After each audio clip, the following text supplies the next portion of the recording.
Good morning, all. And recording is in progress. Nice to see you all. Thank you. I think it's been a whole month since we've seen each other, so that feels like a year in task force time. So great to have you all. I am going to run us through 3 sets of meeting minutes, and just need first, I need approvals or a motion to approve, final second approval, and then of course, total subcommittee vote. I will start first of all with meeting minutes, the general meeting minutes, I'll call them, from the June 12th, 2024 meeting. Those were all in your packet. It is a brief one-page document since we met in subcommittees, but it still lays out the process that we followed. So focusing first on the general meeting minutes, are there any changes to those minutes? All right, looking at the screen and seeing none. If we could have a motion to approve those meeting minutes and a second, please. Beth, I'll motion to approve. Thanks, Beth. This is Ashley. I'll second. All right, thank you, Ashley. All right, and for simplicity, are there any opposition to the approval of the June 12th general meeting minutes? All right, seeing none, those are approved. Now I am going to speak to my intervention subcommittee friends about your meeting minutes from June 12th of 24. So our intervention subcommittee members, are there any changes to this document that you would like to see? And I'm giving it a minute. I see no changes to those meeting minutes. So if we could have a motion and a second to approve those meeting minutes from one of our intervention subcommittee members.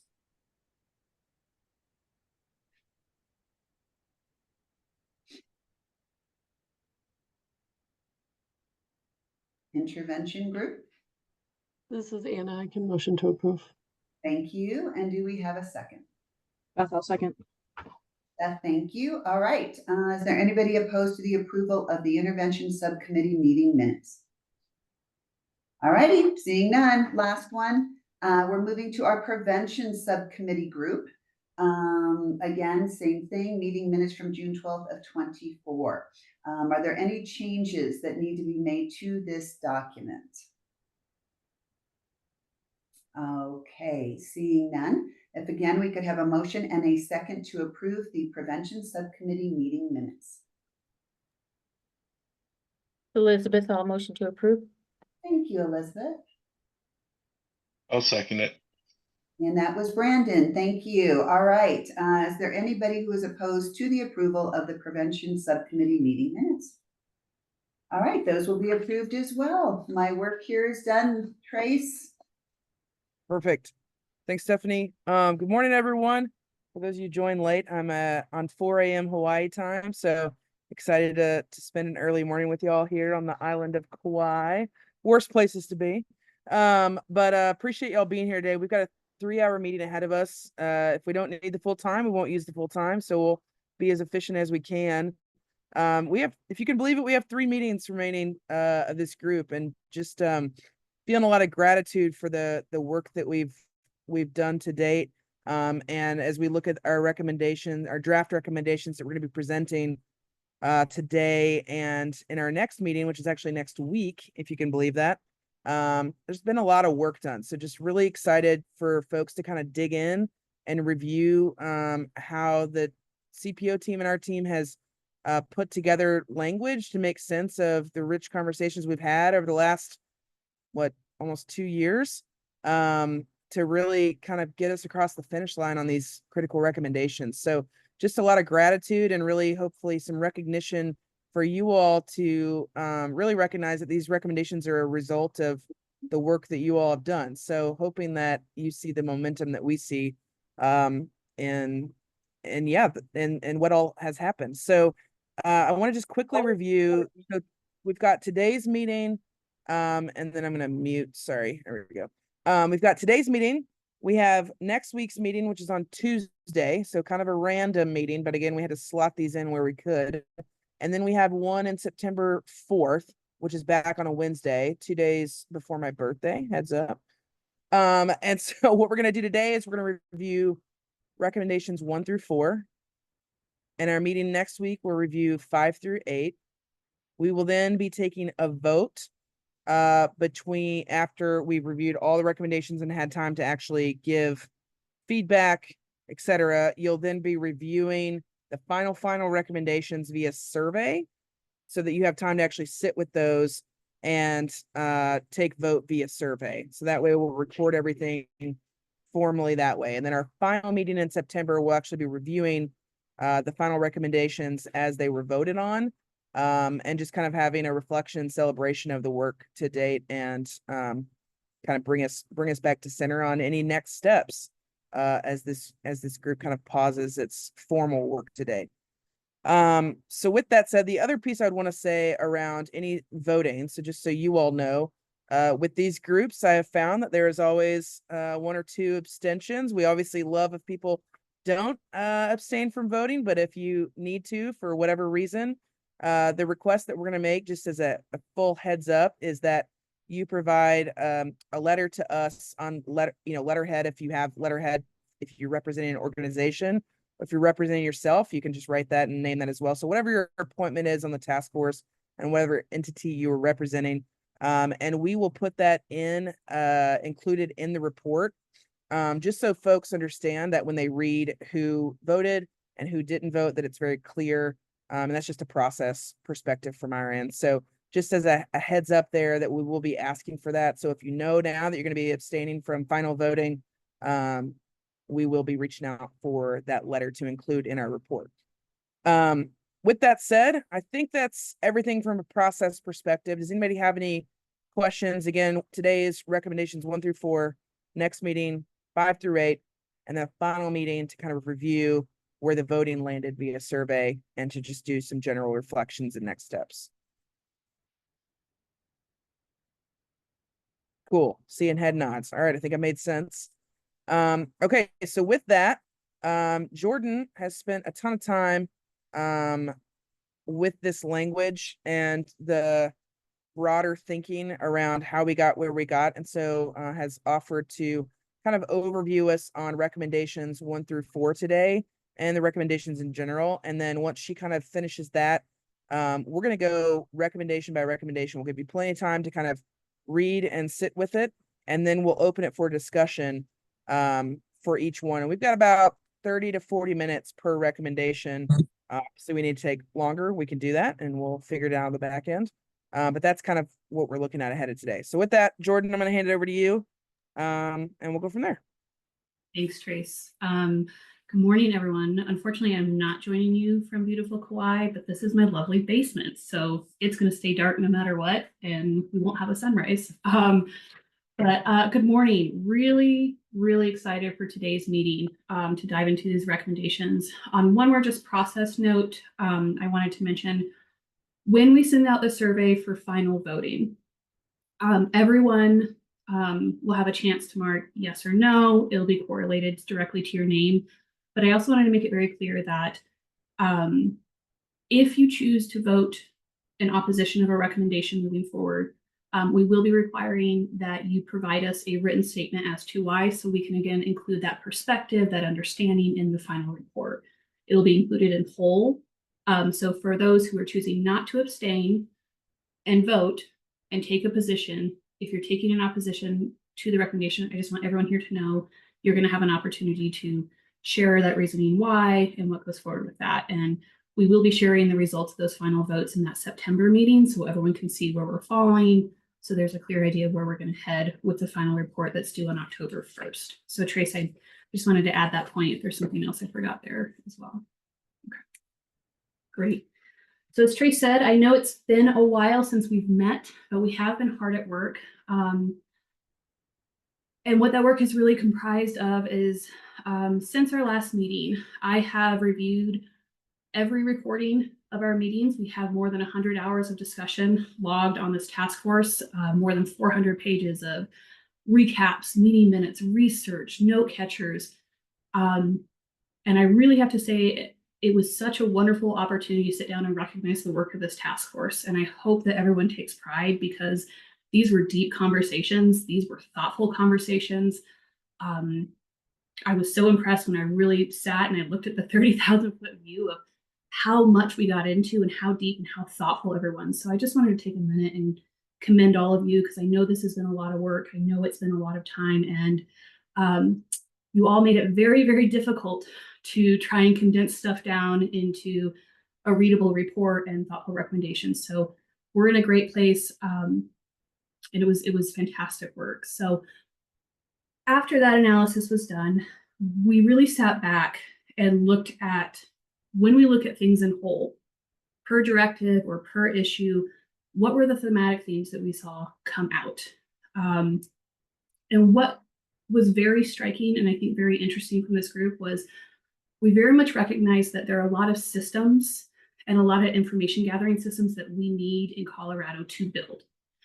Consistently, almost every single meeting, I will tell you, someone raised the issue of, I wish we had data on. I wish we could assess what. When I was drafting portions of the report and these recommendations, I reached out to several members and sought confirmation, saying, I just want to make sure we don't have the ability to pull this out. I just want to make sure this is the portion of the law that we're looking at. So when we were drafting these recommendations, we really tried to hit on these themes. And just so everyone here knows, the things that I recognized the most was a need for standardization, meaning a need for standardization in how we're responding to youth, how we're talking to youth, how we're categorizing data, how we're collecting data, what that looks like across the spectrum, including jurisdictions. There was definitely a strong desire by this task force to recognize and address disparities in these systems, ensuring that we're considering equity, diversity, and inclusion in how we treat these children and youth in care, how we can better our systems for children and youth in this care. So that will be something that you see incorporated into the recommendations. And again, data. It came up again and again that we don't really know how to collect that. We don't know what we don't know, I think is the shortest thing, but we recognize the gaps. So what we're going to talk about today are the first 4 directives, which was asking us about quantitative and qualitative data, deciphering the root causes of why children and youth run away from care, determining behaviors that distinguish between what needs to be reported and what might be age appropriate. And the 4th directive was analyzing the relationship between children and youth who have run away from care and the likelihood that they will become a victim of crime. In a number of these recommendations, we've attempted to do 2 things. One, I don't want there to be any perception that we're kicking the can down the road, because you will see the recommendation recognizes there needs to be some kind of required standard put into place. That was very, very clear by the discussions held by this task force. We need something to standardize what we're doing so we can understand these systems better. You all were also very, very clear. Whatever we develop has to be very thoughtful. It needs to incorporate trauma-informed practices, evidence-based considerations, easy extraction of data and information so that we can continue to look at these programs again and again. So you'll see a number of the recommendations today do 2 things. One, it says we need this. It needs to be required per law, but we're also going to do our diligence in bringing experts to help develop these systems thoughtfully. The recommendations also address funding, because while I know it's not necessarily something we addressed specifically, it was also very loud and clear that everyone here acknowledges for these programs to be successful, we need according funding to get them off the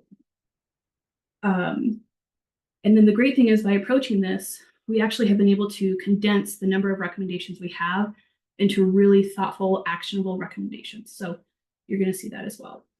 We're only going to do the first 4 today.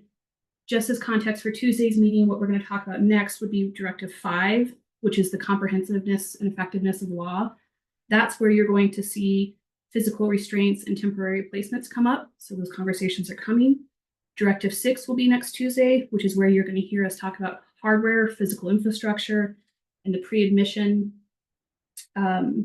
screening, as well as the education components we talked about. Recommendation 7 is analyze how entities are responsible to respond. And that's going to be where we talk about the statewide dedicated response unit that we talked about. And then Directive 8 is funding, which will be a very short recommendation because we've incorporated those components into all the directive recommendations we have to date. So I just talked a lot. I'm happy to pause and just take questions on the methodology or the consideration that we've been doing before we dive into each directive recommendation, which I'll introduce piece by piece as well. So you're going to hear me talk a lot today, and I apologize in advance. Frankly, I appreciate it. Thanks, Lynette. That was a lot of work to organize everything, and yeah, thank you. Again, it was your work. We're just happy to highlight it. Any other questions? Okay. Trace, do you want me to drop language for directive 1, that document in the chat? I've got it right here. So just dropped in recommendation 1, and I think it's 2 pages. So I was gonna say, let's just do 10 minutes. But if folks can go off video while they're reading, and then just come back on video when you're ready, and then we'll just kind of see where folks are. So I think at the 32, plan on coming back, and then we can continue from there. But this is you'll see the directive at the top in the bold, analyzing the sufficiency of statewide data that measures the quantitative and qualitative experiences of children who have run away from out-of-home placement. Jordan, any context before folks go? I can do context when they come back, because it might be Okay. more certain after they read it. Yeah, that sounds great. All right, so you're reading, yeah, you'll see the recommendation below. Please don't make any edits to this document. We're just sharing the one recommendation, and we'll go from there. Thanks, y'all.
All right, if folks are ready, just come back on video and we'll wait a minute.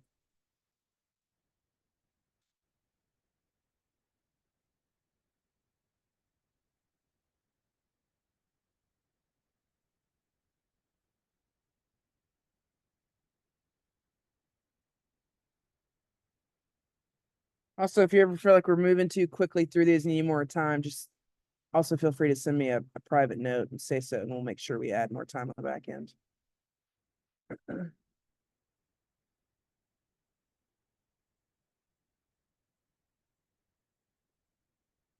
All right, Jordan, I think we're good. Fantastic. So just a quick overview on the thinking behind how we've drafted this recommendation. This is actually a huge recommendation that you're going to see built on as we move through the other directives and our other draft recommendations, because this is fundamental in building those programs that we recognize as a task force we need. So what we've done, again, it's that twofold. You'll see here we're requiring that we develop a framework for the collection of data and information concerning stated causes why we're running away, experiences that happen while we are running away, as well as services provided after we return.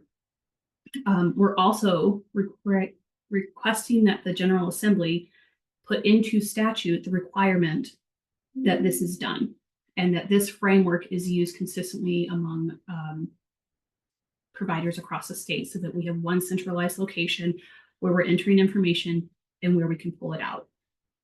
Something that consistently came up when we're talking about, for example, the use of the HRV tool when youth return is that it's used differently. A number of times we discussed the fact that sometimes it's done electronically, and that can actually create artificial limitations on how we're putting information in, or sometimes it's done by paper, and then we have a harder time entering that into trails and extracting that data.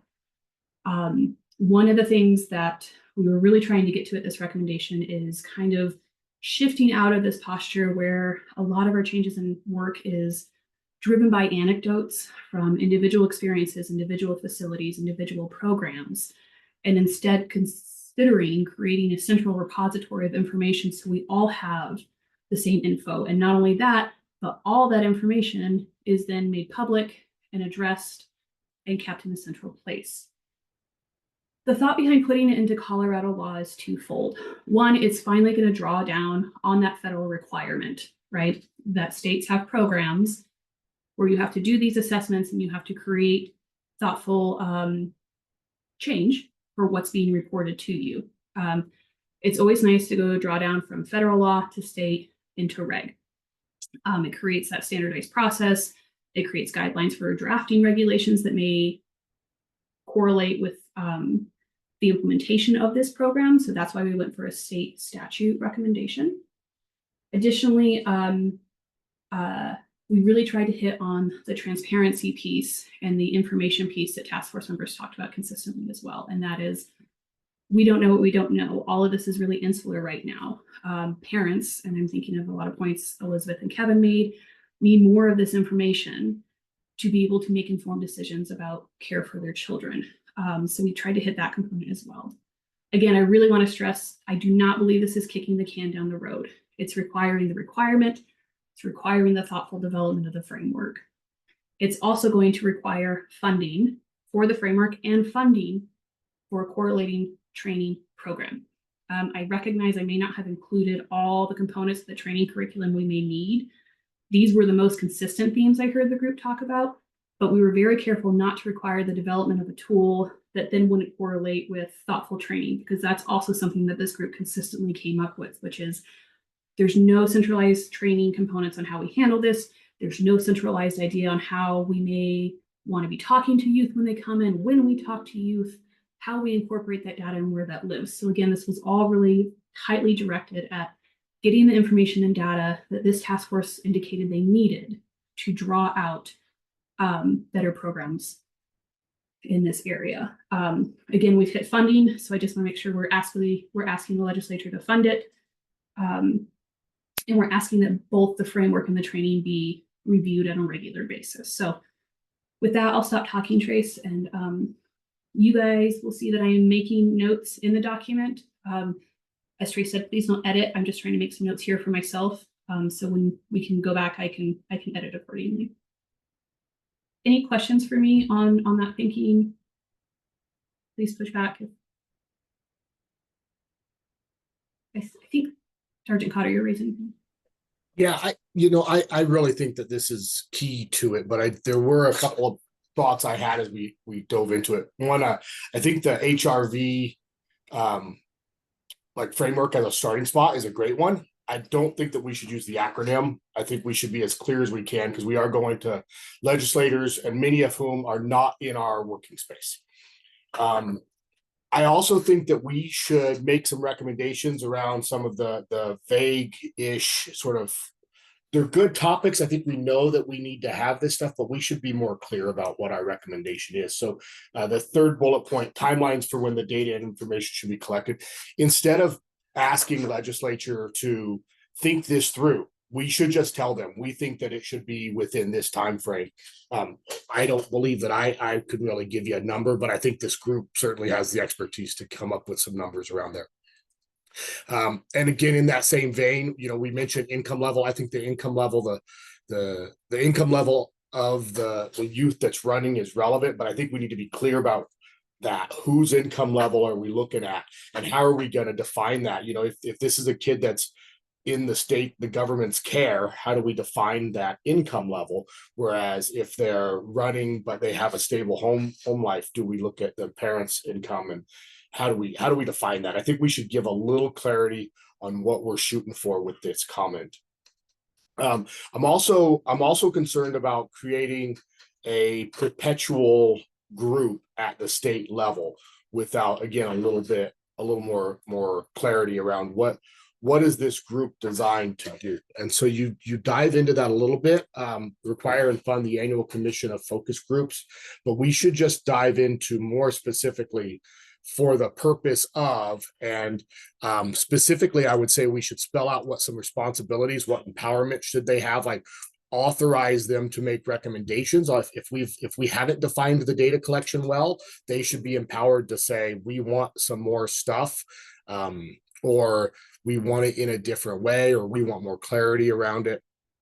So again, just sort of taking this opportunity that we have and this need that we've identified, and just be real clear with what is it that we want accomplished. I think our elected officials try and do the best job that they can, but they also get mired in politics sometimes. And so if we're just real clear, it makes it easier for them to help us get what we need to make this great. Jordan, I'll jump in. Thanks, Sergeant Cotter, for the clarification. I think that's the right level of feedback we're looking for right now, which is kind of what do you like about this, and where do you feel like we could be refining the language, and also what do you feel like is missing? So I think, Sergeant Cotter, you just kind of laid the framework for how we're thinking about the feedback here. And the thing I'll add there too is, I didn't hear this from you, so just saying this to other folks, we're not going to use this time to wordsmith. So I think that's the right altitude of feedback that we're kind of looking for here. And then we're going to have an opportunity for you all to follow up via survey specifically to each of these recommendations, if you do see any like specific language issues, etc. So appreciate that, Sergeant Carter, for the feedback there. Brandon, then Renee, then Anna. Yeah, the only thing that came to mind, I thought was good. It seemed to be very, a little bit provider focused rather than, what are the county's responsibilities? What are the state responsibilities? Like, I wouldn't want to keep it just on providers around tracking this data and et cetera, and being provider focused. Yeah, Jordan, do you want to jump in on that? Thank you, Brandon. So, and I might pop in just in terms of language to see if I'm addressing Brandon. Would it address if we were to put language around the requirement of the framework that it's used by the State Department, county departments, and providers? Would that get to that thought? Okay. Sorry, Trace. No, it's perfect. Thank you. Renee? Yeah, I just wanted to go to the concept we've talked about throughout, especially early on, that, you know, talking about the youth's reasons and the way it's described in the document, both in sort of the opening paragraph and then referenced again in, I think, the third bullet. You know, it's referenced in terms of like that will be obtained from the youth, but as we've talked about, sometimes the youth may have specific reasons. You know, their friends are meeting up and they want to go, or they really hate someone at their setting. But we know that kids, especially with more significant emotional and behavioral and psychiatric or complex problems, often may not really be the best source for identifying what their reasons are. And so getting that information from those who are taking care of them at the time would be key as well.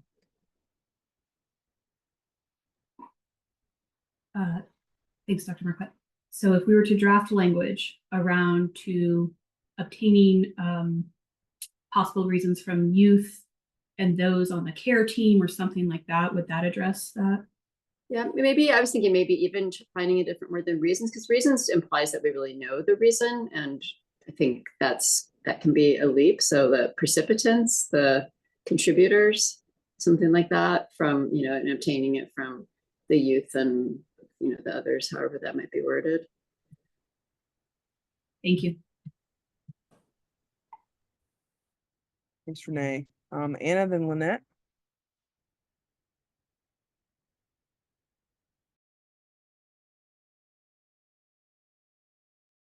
Anna, you're on mute. Sorry. I'm on mute. I apologize for that. I was just saying, I don't know if it's identified somewhere else, but maybe could be referenced within this, a definition of run. When we are saying a child runs, what does that mean? What length of time, what length of lack or of non-supervision, that kind of stuff, because I think that is different across situations. Yeah, I would imagine, Jordan, I'm looking at you, that can be captured elsewhere in the kind of narrative of how this group discussed, these particular topics and definitions. Yes, it's definitely included in the narrative for the context of the recommendation, Anna, but I'm wondering if one of your suggestions is that we ask the third-party consultant or the higher institution to help create a standard definition of runaway incidents so that can be used in the framework as well. I just want to make sure I was understanding your question. Is it that we provide that definition or we ask it be developed? I would recommend we provide that definition as to what we're looking for with the scope of the stuff. Thank you. That's very helpful. Thanks, Anna. Lynette? I was going to piggyback on what was just said about defining what is a run, so we could be clear. So I'll skip that part. Under the provider completing this information, it's important for us to identify, are we only talking about residential treatment centers? Because we have lots of youth that run from foster homes and kinship homes. And what's our expectation for them? So my only thought is that the caseworker can fill it out in conjunction with the information from the provider to make it more consistent across the state. But like Southern Peaks, if the child has been there for a while, they know them best at that point in time. And so that information is critical and we don't want to lose it. And as far as the framework, I think we also need to include, did it result in a change of placement? Because that has a long-term negative impact on our kids. If they're constantly changing placements because of these episodes, they're not getting the full benefit of treatment. And that's a confounding variable in how these youth progress. That's helpful, Lynette. If I could just circle back. Is the establishment of who or the scope of who can be included in completing the information something we as a task force want to decide, or would that be something we would like the third party consultant or higher institute of ed to decide? I think we know better, to be perfectly honest.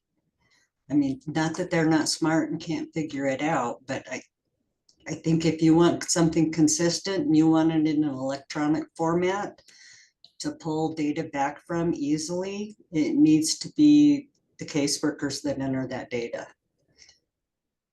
So but then, not in a vacuum. can I just pause, Trace, and ask for some discussion on that point? Because I don't want to enter it if it's not kind of generally the thought of the group is if we want that specific caseworkers or if that's going to miss someone. And Stephanie, I'm sorry, I didn't mean to jump in front of your hand. No, I think Jordan, that's so what's the specific question you're wanting to make sure that we're My specific question is for this recommendation, are we solely requiring that the responsibility for collecting and entering data into the framework falls to caseworkers? Lynette, and correct me here, or can we draw out a broader definition to include others, such as foster care providers or providers at facilities? Effectively, like, who do we want to designate as the actual people required to do this work? Is that right, Lynette? Okay, thank you. like curious from other folks, thoughts, opinions, questions? Michelle? My only thought to that is we have kids that go into residential, like without our involvement, like it's through like Colorado Access or CYMHTA, and they also run. So like, if we aren't asking the provider, we might be missing some kids.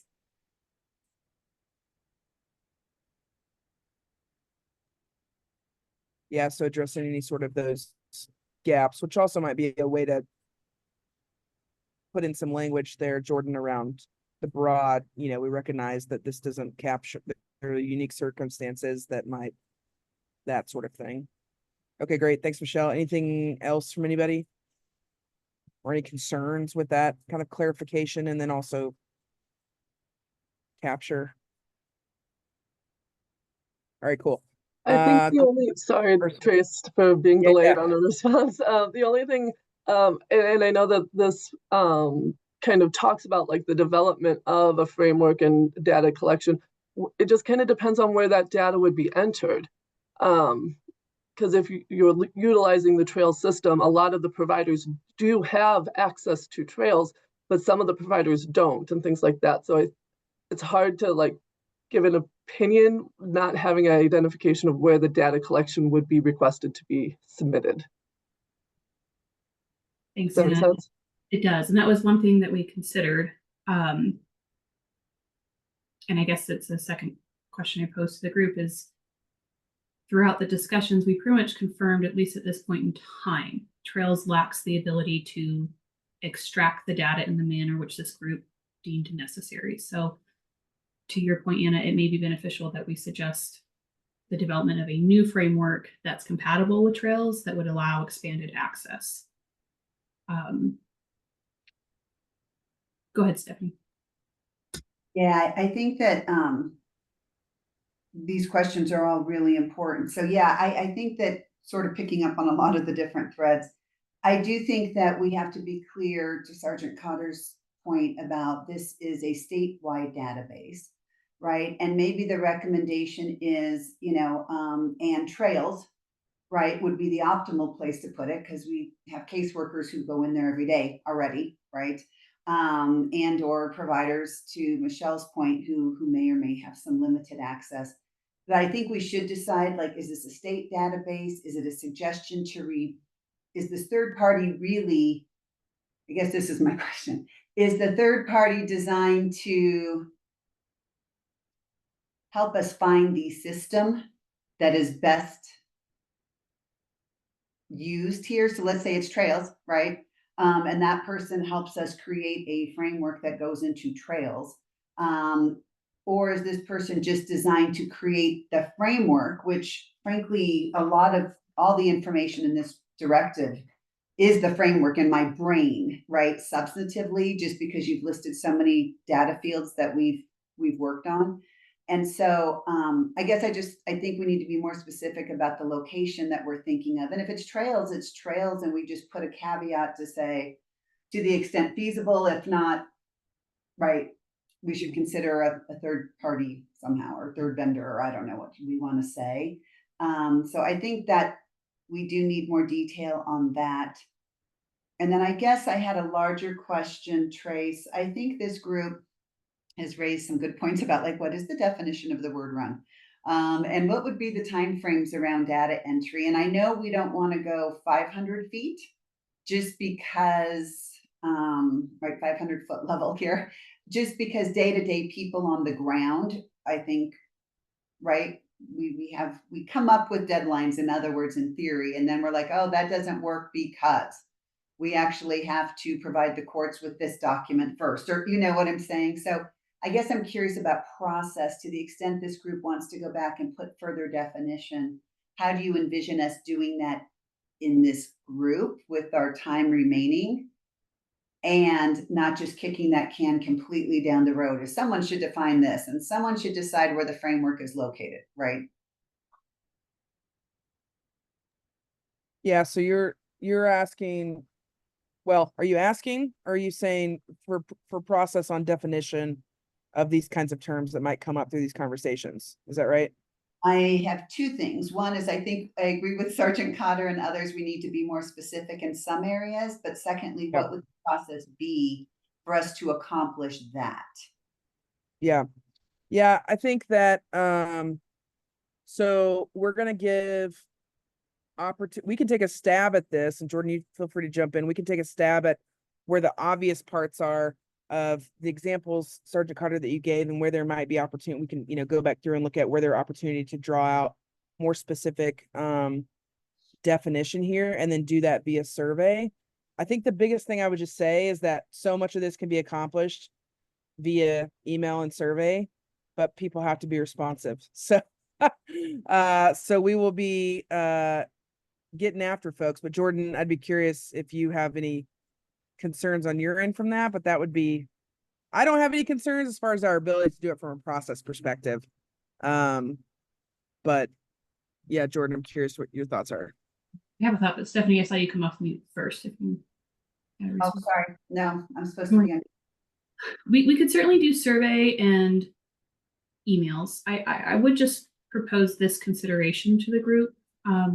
We are limited on time, and I don't want this to be a rush discussion by the group. And also, if we're taking the time to bring in a third-party consultant or a higher institute of ed to do this, we can draft something in the recommendation that requires them to develop this, but also requires them to consult with certain people to get those drafted recommendations done.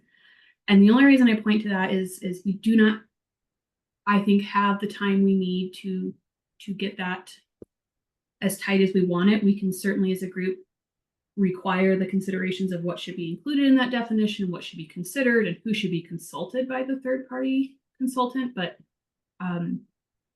that's just one suggestion I bring to the group as a way to almost ensure equity in that process, and almost ensure that if we were to sit here as a group and create a definition that then didn't comport with what the third-party consultant came up with, I would hate to put us in that kind of posture as well. Stephanie, you want to jump back in? Yeah, I hear you, Jordan. As somebody who sat on the task force that was assigned to define domestic violence for 2 years and never got a definition, I think, right, I could see how we easily, I could spend a couple months with all of you here defining what a runaway is, right? I say that in all seriousness, right? There's a lot of considerations that go into that term, if you will. So yes, I agree that there are some time frame issues. I think that maybe in this instance, it would be, if this group would be willing to take their highlighters out, right, and highlight what in this directive needs to be additionally defined, and we can at least come up with some consensus about that, right? So is that 2 terms or is it 42 terms, right? That's important. And that might provide us additional guidance on where to take those future discussions. Or if we even need to take them further. I'm just trying to figure out what is the size or scope of the issue we're trying to solve right now.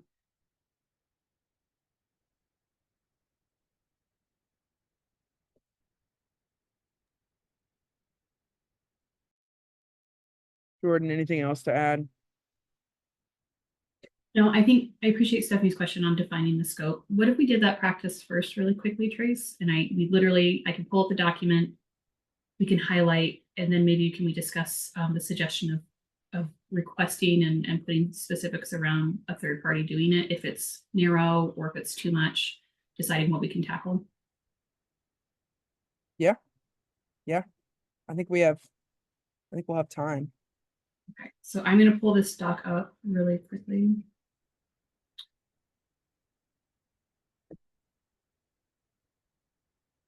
And then whoever has it highlighted, if you wouldn't mind just taking the highlight off. Thank you.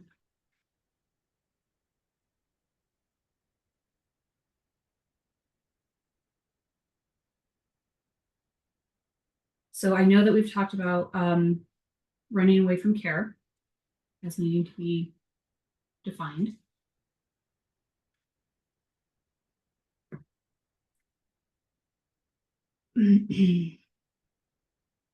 What else?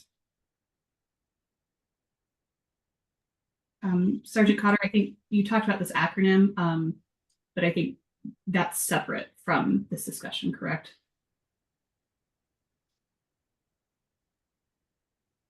Yeah, I think that's just like a It's quick. just a clarification. Yeah, Jordan, I do think we need to clarify the location of this framework / database system that we're suggesting, where that should be held and who should ultimately be responsible for running it, maintaining it. My preference is, of course, the state, just because this is a statewide concern and we have a statewide database already that deals with the majority of the youth that we are discussing. So that's my suggestion. There's also the comment around timelines. Yeah. Which would be in the third bullet point.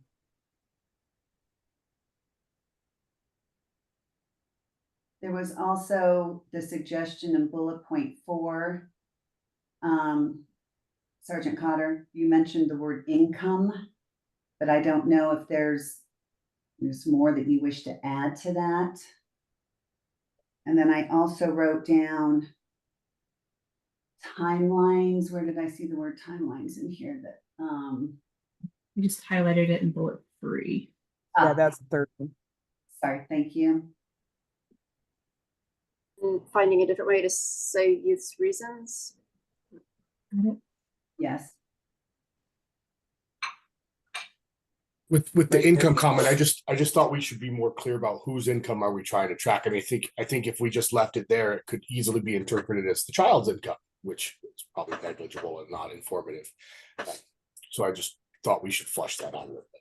Yeah. And out of curiosity, Jordan, where did we get these criteria specifically? Were these part of our conversations? They were, Brian, can you come offline and remind me the bill text that we've been borrowing, because it would be consistent. Yeah, let me find that. There was a recently enacted bill that broke out these different demographic characteristics to gather information on that. It's a requirement for CDHS to report on these disaggregated demographic areas. And so we adopted that same set of characteristics. I'll find the bill text and provide it with everyone. Right, we could just put that in the margin, so then at least we know where that came from, and if it's already been legislatively created, we may just be like pursuant to these requirements that already exist, right? Versus redefining or further defining things.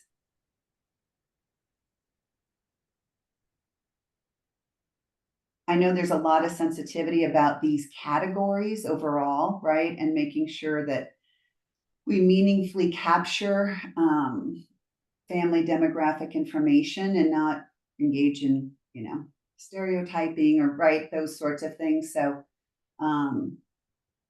I appreciate the questions around these categories.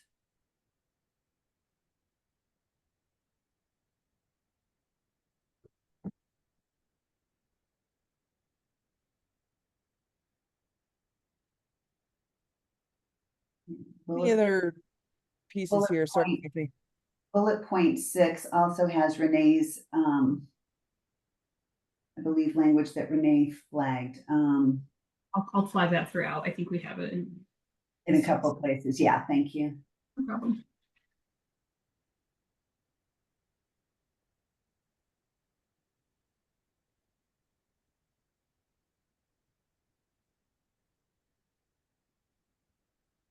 Do people have other definitions or terms that you wish to define or processes that need to be more fully flushed out? I just think, because I saw a lot of nods when I talked about adding in that list where your cursor is right now about did the run result in a change of placement? Yes, thanks, Lynette. All right, anything else on this one? Again, we're also gonna have time.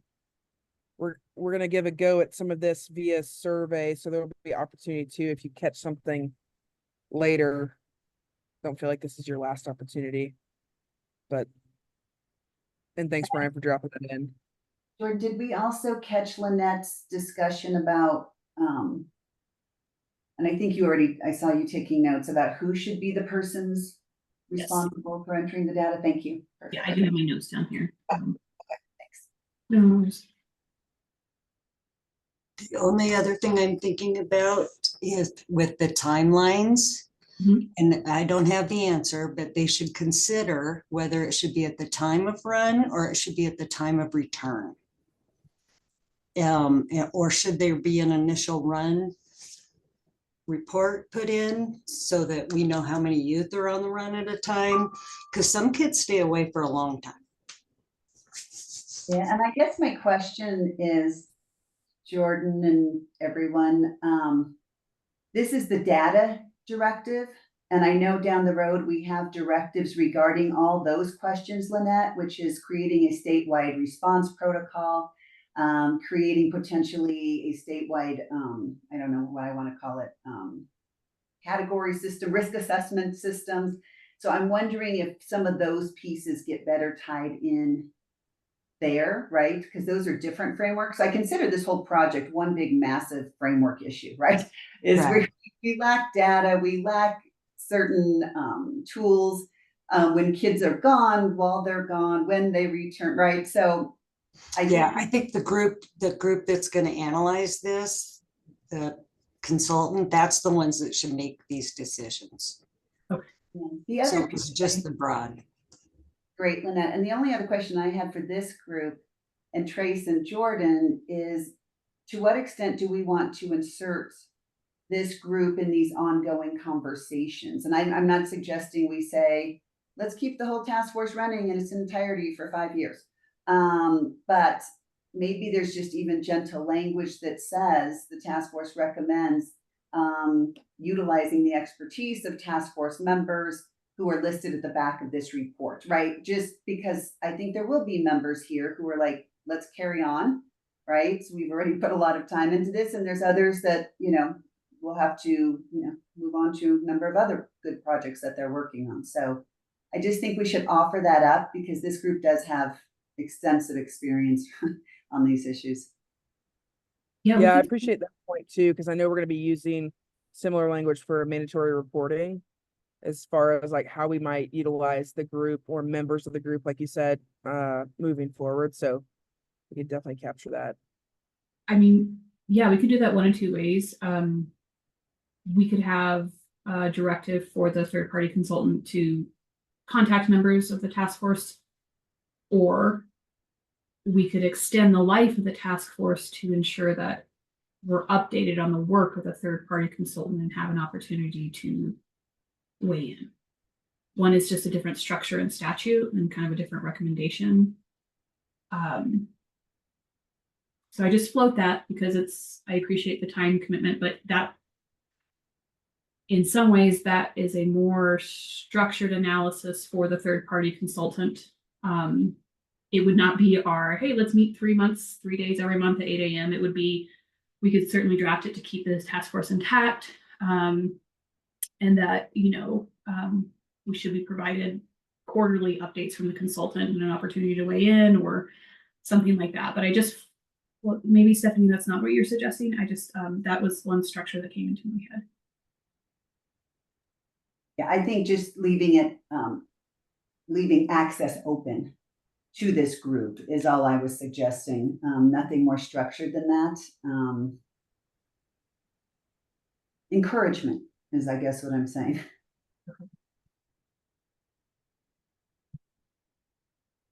Utilizing the expertise. Okay, so I think I'm gonna move us. I think let's move on, Jordan, if you're comfortable with that. I think we've got enough here. Obviously, some of this will be, before you receive the survey to respond to as far as feedback goes, we'll make some of these changes. And then go from there. Jordan, does that sound good to you? Yes, I think what we're going to survey for is in terms of developing the definition, the timelines. Yeah. Yeah. Okay. Yeah, Yep. Exactly. Okay, cool. Anything else glaring for folks on this particular recommendation? Okay, again, you'll have the opportunity via survey with some more pointed questions and then also language as we flesh it out. All right, recommendation 2, I'm going to move us on. I'm going to drop in the chat. Drop in the chat and then I push enter. Trace, I would just introduce this one before we take a break to read it. Yeah. I think context here, and then this is just a couple minutes to read the language drafted. So context for developing this text. We took a lot of time to make sure we were answering the directives stated in the law. And this specific directive asks us to analyze the root causes of why children ran away from out-of-home placement, utilizing the work of the task force as well as the commissioned report we did with the DU lab. Just as a gentle reminder to everyone, we do not have to issue recommendations specific to every directive. And in some ways, there's some benefit of having concise, consistent recommendations. So we don't have too many is one way to put that. So the proposed recommendation here acknowledges, hey, we did this work per the directive, per the required analysis. We completed the report. We discussed what the root causes were to the best of our ability today. So we're not issuing a recommendation here. However, we did incorporate the stated desires of this task force for, again, ongoing and recurring information in this light into Directive 1A. And we've already kind of touched about how we may want to address that, that standard group at the state level to do these focus groups. But again, this was an attempt to be responsive to the directive and put potential ongoing work up under Recommendation 1A. So I'll stop talking, go ahead and take some time with it, but that was our intention, is not to be duplicative in our recommendations and also to be responsive to the directive itself. Great. All right, let's take just a few minutes. Let's take 5 minutes to review, but also to gather thoughts, and then we'll come back.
Give it one more minute.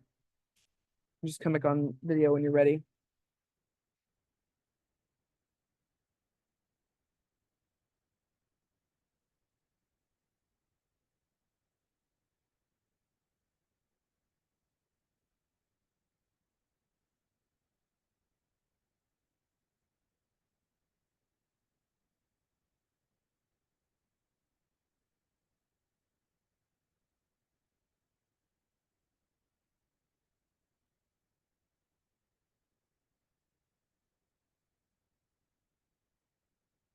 All right.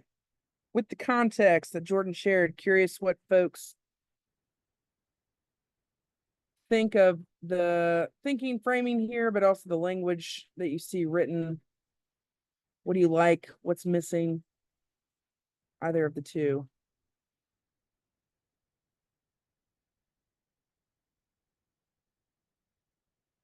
Lynette gives a big thumbs up.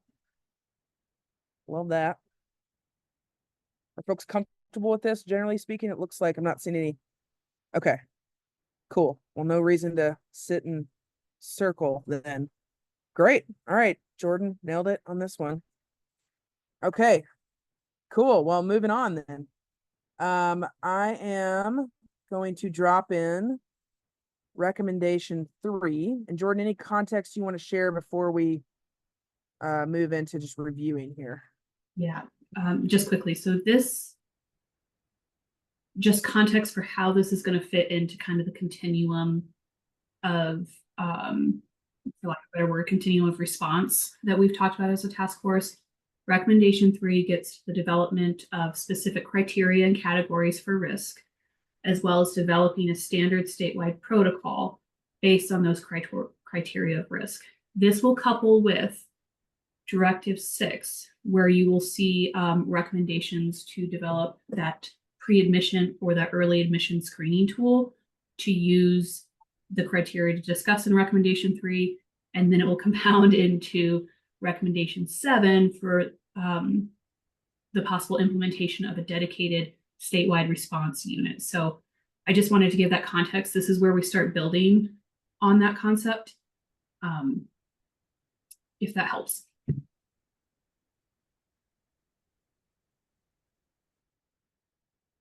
Yeah, great. Any questions there before we review?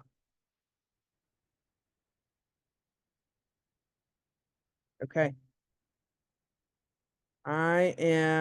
Let's do 10 minutes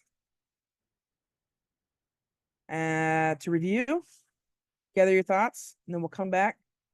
Based on where the conversation's going, we'll also take a short break at some point. All right, 10 minutes, go up video. We'll come back at the 28 and go from there. Thanks, y'all.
I'm actually realizing that we are right at the halfway point. So I think oops, my timer. Once folks finish up reading this, let's take a 10-minute break. Just received a note from one person at least asking for a break. So let's take a 10-minute break. Keep the thoughts in your brain. Hopefully you can step away from the computer though for a minute and go grab some water, go to the bathroom, etc. But we'll come back at 9:40. All right, let's do that. Okay, we'll see y'all back. Thanks.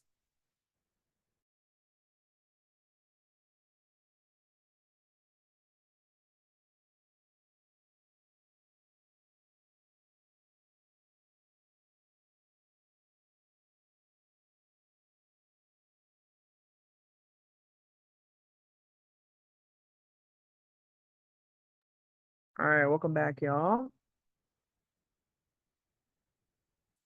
Putting back in the chat again, what we're discussing, recommendation 3.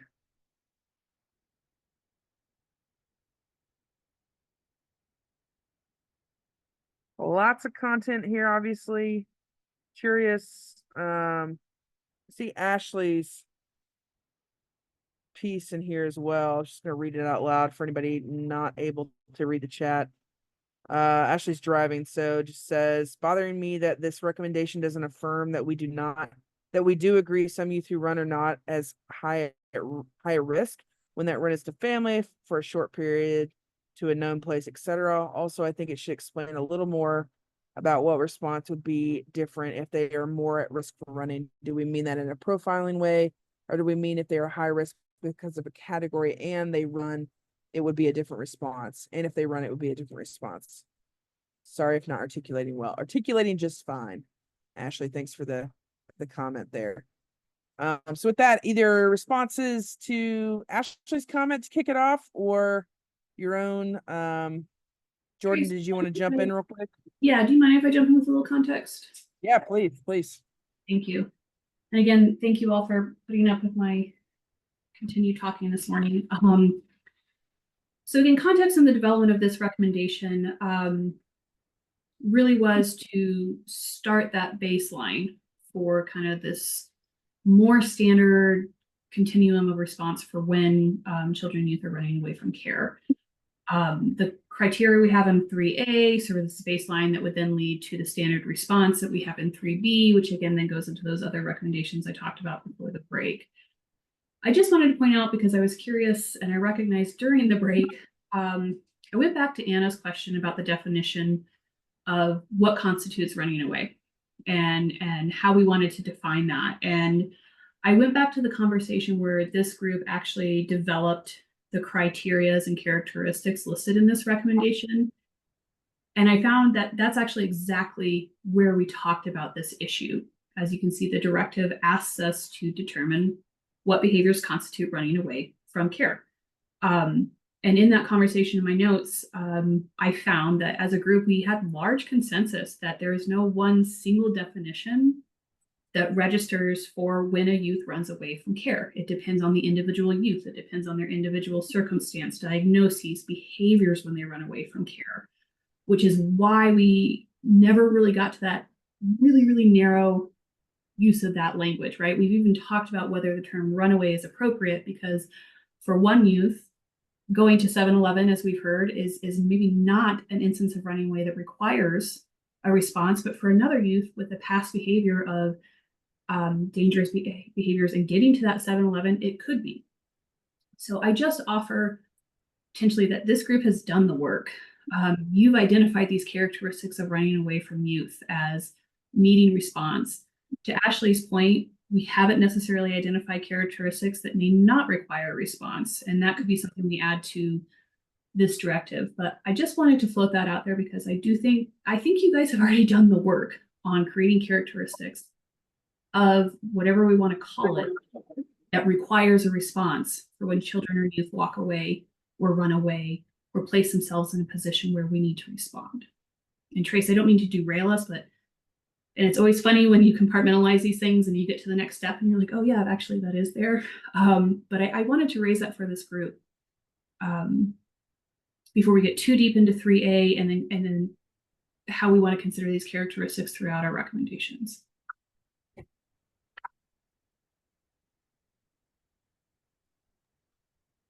Or I've just thrown a whole wrench. Yeah, that was my take on it, these are some of the characteristics that we talked about. And the reason for, excuse me, the reason for doing that was not that all children don't deserve a response, but there are some children and youth that deserve or require a more intense response initially because they're at such high risk of being victimized or engaging in self-harm behaviors like a suicidal youth. So that I'm in support of the way it was written.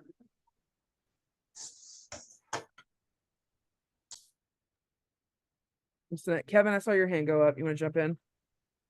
Yeah, just a couple of quick comments. First of all, as a parent, I mean, Ashley thoughts were my thoughts as I was reading this.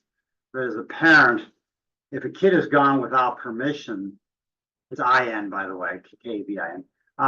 If a kid has gone without permission, then you know, then that's a crisis, no matter how you slice it. So I kind of compelled by that, but maybe to get that, maybe we talk about initial response as opposed to response, as Lynette said. The other issue really is, you know, how there's no definition for runaway as we discussed, but the one key word that's got to be in there somewhere is permission. If you do something with permission, if you go to 7-Eleven with permission, that's fine. If you didn't have permission, then that's a big problem. So, just comments.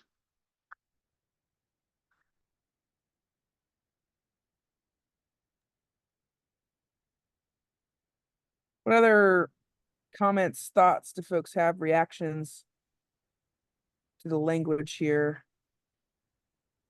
Well, Jordan, do you want to? Okay, go ahead, Brandon, jump in. Yeah, no, I mean, I think I agree with Lynette and what she's saying, and but I just want to say something. We gotta be careful about permission in the sense, you know, like I don't want to get too much into the behavior treatment of the aspect of it. I would look at it as more as like a safety, like standard. Are they, you know, at a place where we don't know where they are. Like, looking at more in terms of that, rather than are they listening or not listening, which I think can be a little blurry in the lines. I don't know if I'm making sense, but I don't want it to become about a control issue more than it is a safety issue. Does that make sense? Am I making sense from the language standpoint? Yes. Yeah, That's definitely hear you. Oh, and I feel like that was a big discussion with the group too, on like not getting into the power struggle versus actually looking at like what the safety issue is with the child. It's definitely something to draw out.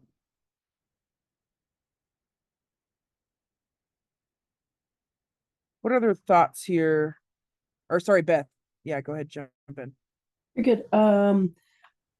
It's on the top of the second page, I believe, where it's like the designation may be reconsidered and reevaluated periodically.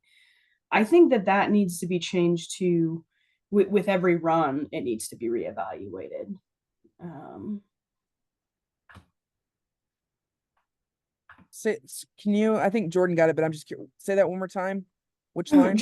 So it's on the second page at the top there, where says it's in the middle of the first paragraph. This designation may be reconsidered and reevaluated periodically as conditions for the youth may change. I think stipulating that the youth status risk level should be reevaluated once they've been recovered after each run. Yeah, I'm curious from like I mean, again, not to just stick on provider, but or also any foster parent representation here as well. But like Brandon, in or Michelle, knowing also what you know of like caseworkers and paperwork and what that actually looks like for that reevaluation. Is that I'm just kind of curious because I know that came up around like every time a youth runs, like you have a new risk potentially, right? Of safety, what happened, what was their experience, etc. But also the reality of workload, caseload, paperwork, all those sorts of things. Like what's a realistic thing there as far as language and call out goes? And maybe Beth, you have a idea on that too. I'm just kind of curious to bat that around a little bit of like, what would someone say that's, kind of in the trenches doing that work around a kid who's running, I don't know how often, but let's say a high flyer, if you will. I guess I would defer to our DHS partners on the task force, but in theory, this is already happening because they're mandated to do that check-in, and that's tied with the HRV tool. But I think it's then notifying all the parties involved as to all right, they came into this facility at this risk level, and as a result of what happened on this run, they may have changed. I mean, it's a lot, right? Like, if we're if we're doing this and then the HRV and then we're having to call law enforcement, and we're having to call NECMEC, and we're, it's a lot. I mean, I one girl this weekend, like no joke, 7 times, and so it's a lot, but it's important though, right? And so, as a supervisor, if that's something I can help my worker do or somehow make the calls or, right, that's my job as well. Yeah, so it's a lot and. Yeah. Right. Yeah. Okay. Brandon, did you want to jump in with that at all? Yeah, no, I mean, I agree. It'd be a lot, but I also tend to wait on the side, it's important. And so I think if it's worth it, I think the work should be put in, to reporting that information if it's going to help. If it doesn't, then obviously I don't want to, do the extra work if it's not going to assist. But in this case, like runaways and like restraints, I think it's a big deal. And I think, it should be a lot of information and it shouldn't be a lot of work when these things happen. So that'd be my take on it. Great. Thanks for folks jumping in there. What else? Appreciate Beth, that specific call out. What other pieces here. What do you either like, what's missing? Particularly from again, we're looking for how you see the conversations that you participated in to date. Anything else we're missing here? And Jordan, anything else on your end too that you're specifically, I don't know, flagging for thoughts here as you were writing? No, I guess I should have pointed this out. Some of the considerations we have in the first recommendation, placement, scope, those are things I can carry down into this language as well. So I just wanted to call that out for the group, that I haven't lost track of that list here.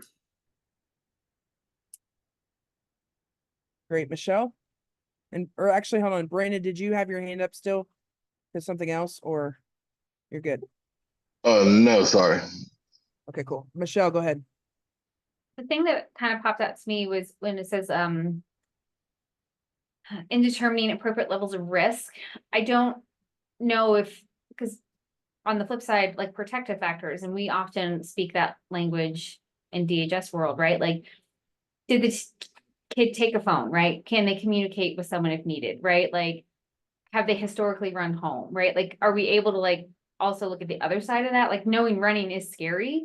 Like, are there any protective factors for this youth?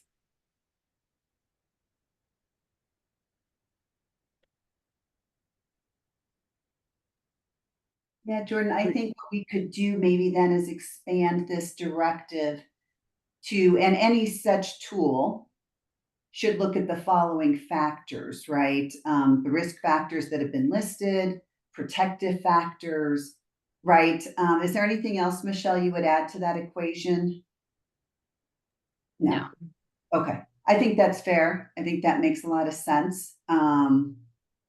Yeah, and then Jordan, I have a feeling you've already done this in the narrative above, but I think this directive really captures the difficulty of saying this is what constitutes runaway behavior, and it's a 2-sentence thing, right? So I guess I just want to applaud this task force, because as I read this, I was like, wow, those are powerful factors that the group has come up with, and I think we're not punting on the question of a definition. I think it's saying for every child, the way we define runaway behavior will look differently, because every kid is different, particularly in these contexts, right? In out-of-home placements. So I don't know. I just want to take a moment and say yay for everybody here, because seriously, this is deep work. I think it answers a directive that otherwise we could have easily have been like, well, there's kids who go to 7-Eleven and there's kids who stay away for a year. And we didn't do that. So I don't know. I just want to say, good job, everybody. I'm impressed by this directive. Yeah, agreed here. A lot of nuance addressed. What other thoughts? Elizabeth, please. So I'm really satisfied and impressed with the criteria that we came up with. And of course, all these other logistical points, I defer to the people on the ground that are doing the work. But I'm satisfied with the criteria. Thanks, Elizabeth. Appreciate you sharing that.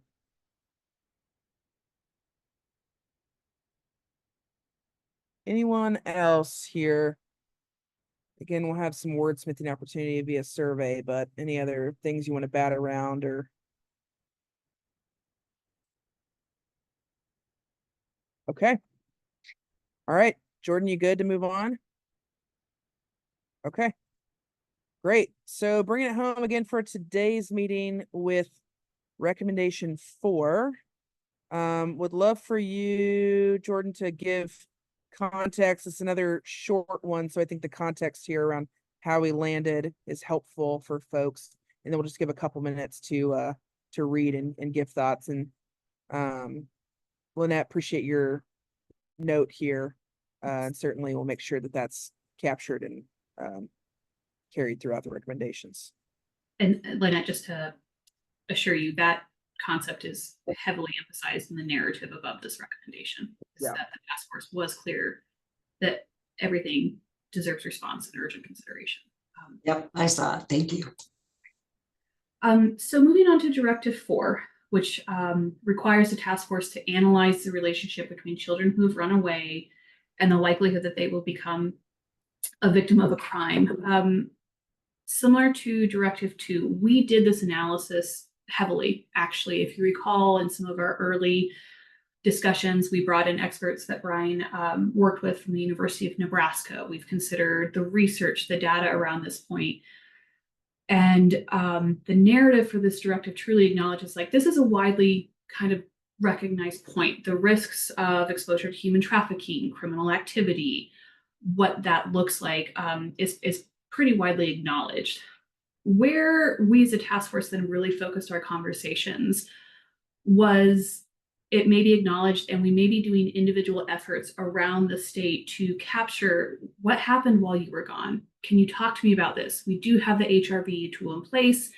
There is the regulation that requires that assessment.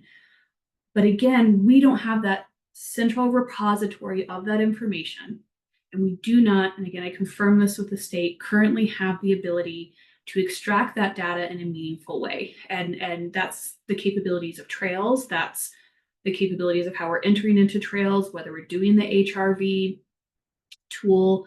And Beth, I'm thinking of you because you articulated this point really beautifully in these conversations, that whether we're doing it hard copy, electronic, it can vary how we're doing this and the correlating training around that. So we just don't have that potential right now in the way that we need to determine what this looks like in Colorado specifically. And as a result, we've really kind of lived in our anecdotes, but this group has recognized we do not have that in the manner that we need to talk about in Colorado. Here are the risk factors we have.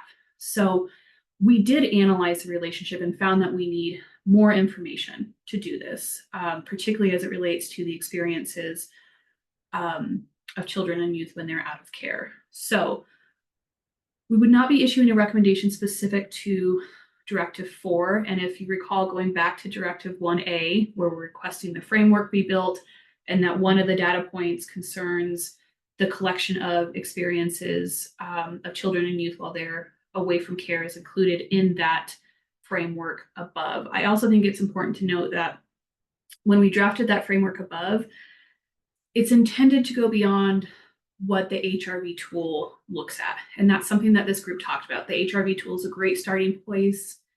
It's a great mechanism for that, but a number of task force members recognize that it doesn't capture everything necessarily that a youth could have experienced. And that can include youth on youth sexual assault, other criminal behaviors that might fall outside the human trafficking realm, that people were kind of craving more information that might go in that expansive arena. So we've incorporated this into recommendation 1A, again, with that desire, let's not be duplicative, let's get it in one place and be thoughtful around that. So yeah, I think that's the context I really wanted to give here.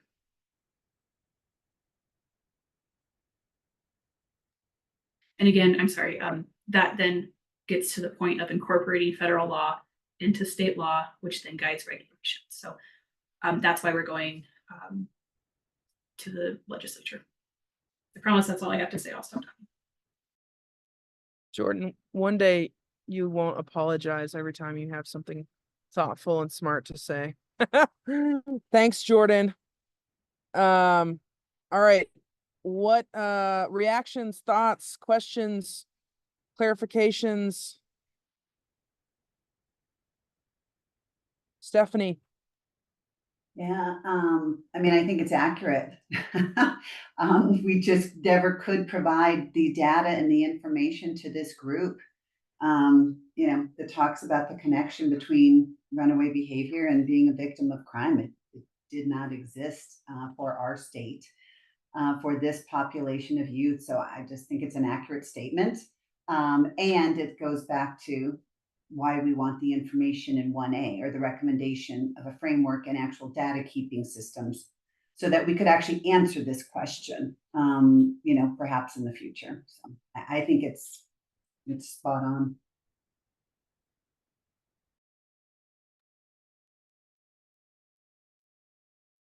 Appreciate that. Anybody else?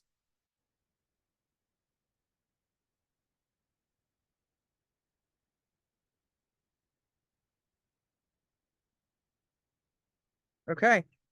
I'm gonna, I guess, just across the board, are folks comfortable with this? Understand the context and what, again, this is not I'm not asking for a vote, but just kind of general. Am I reading the room that we're feeling good here? Okay. Great. All right. Well, look at us go way ahead of schedule, which I think is great, particularly as we get through these recommendations. That's what we would hope. So that's the good news. The not bad news, but the other news is that we're back pretty soon next week. And again, just want to call your attention. It's a different time and a different day.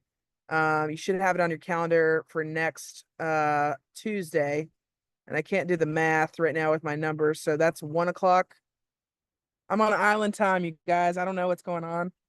1 o'clock. Okay, great. Perfect. Lynette, jump in.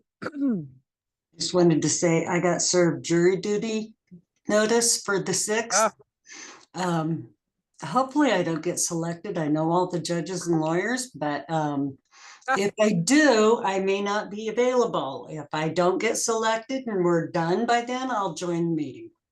Perfect. I love a good jury selection. I made friends with a girl on a jury with me once, and she let me sit in her Avalanche suite during the playoffs. So I was like, all right, that was a jury worth serving on. Fine. Win-win. Yeah, right. All right, good luck with that. Brandon, what's up? Yeah, so next Wednesday, I'm also I'll be traveling that day. So I'll Tuesday. be in and out. Is it Traveling Tuesday? Yeah, Tuesday. It's a little bit different next week. Yeah, I'm in Chicago so I'll be probably in and out, is what I'm saying. Okay. All good. So Well, yeah, I appreciate that. I was gonna say it's gonna be the same, except for, again, we're gonna be going 5 through 8. So you will have, so if somebody is not able to make the meeting next week, you also will have the opportunity to give the feedback via the survey, but you won't be able to take part in any more discussion after next week as it relates to 5 to 8, other than via survey. So that's just kind of a process thing. So just a heads up to everybody, but you will, if you have direct thoughts, feedback, etc., around the language that is going to be presented. And Jordan, I'm guessing we won't have time we'll do similar where you'll review it in the meeting. Okay, yeah. So exact same process next week. Cool. Any other questions, comments, CPO team, anything from you all that you need otherwise before? No, again, we'll work on incorporating these changes and sending them back out. I won't be requesting a deadline by next Tuesday. So I just want people to know that you're gonna have time with this. And we'll go from there. And just as a reminder for those, what we're gonna be talking about, so I can kind of percolate it in your brain next week. For Directive 5, we're talking about the physical restraints. So I just want to preface that that's coming up in temporary placements. We'll also be discussing the physical infrastructure hardware, the pre-admission screening tool, education, and the statewide response unit. So just to get that percolating in your brain a little bit about where we're heading next. Perfect. Thanks for that, Jordan. Elizabeth? Sorry, did you say the meeting is at 1 p.m. Mountain Time? Yes, on Tuesday. Perfect. Thanks. Yeah, thank you. This was when we just had to slot in with when there was some availability. These are the extra meetings. So appreciate folks' flexibility as you can there. Okay, cool. Well, with that, we're gonna give you hopefully almost an hour back of your time. Really appreciate everyone today and the feedback conversation. And again, you'll be receiving survey after we have time to make those edits, and then we'll be back next Tuesday for the second half of the recommendations. Stephanie, any closing comments from you, and then we'll get folks out of here. Great. Just thank you all. Great to see you, and have a good rest of the week. Thank you. Great. Thanks, everyone. Take care.